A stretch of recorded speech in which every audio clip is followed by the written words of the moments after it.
1, 2, 3, 4, 5, 6, 7, 8, 9, 10, 11, 12. 1, 2, 3, 4, 6, 7, 8, 9, 10, 11, 12. 1, 2, 3, 5, 6, 7, 8, 9, 10, 11, 12. 1, 2. I guess the biggest misconception about juggling is that it tends to exist only in circus and in street theatre, where it lives very well and very happily.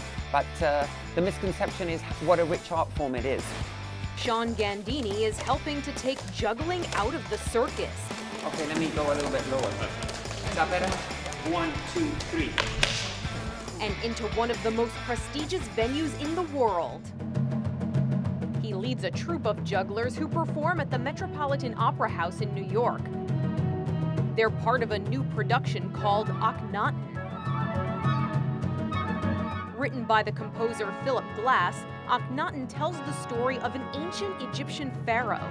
So, for example, there's a battle scene when Akhnaten turns towards the old priests, where with silver clubs we enact the battle. So, in a sense, the clubs become weapons, and they bring the narrative of the battle and the violence.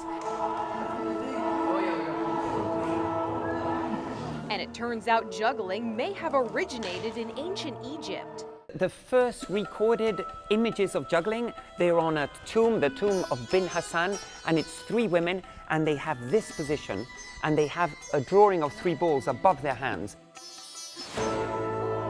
But you don't have to be an opera person to appreciate Gandini's jugglers. It just looks cool. 1, 2, 3, 4. Pop, pop, pop, pop. There's a lot of math. We use a system called side swaps. 1, 2, 3, 4. 4 from the right. And you turn after that 4. So, yes, Shane. And the 5 is your turn. Which is like musical notation to juggling. So it's series of numbers which denote patterns, and we use these series of numbers to talk to each other. So if I say to one of the jugglers, let's do 5, 3, 1, 3, 3, he or she will know what I'm saying by that. 1, 2, 3, 4.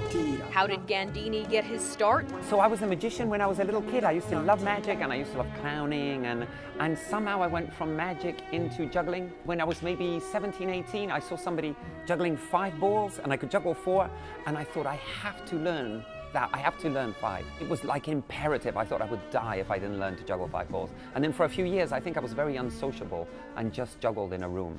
We do just above the head. Thinking of taking up juggling?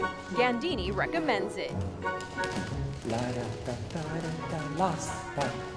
It's joyous, and I recommend learning. For us, we juggle all the time, so we probably don't get the benefits that one can get juggling as a hobby. It's such a marvelously relaxing thing, and it's watching physics and mathematics in motion. This is InsideEdition.com.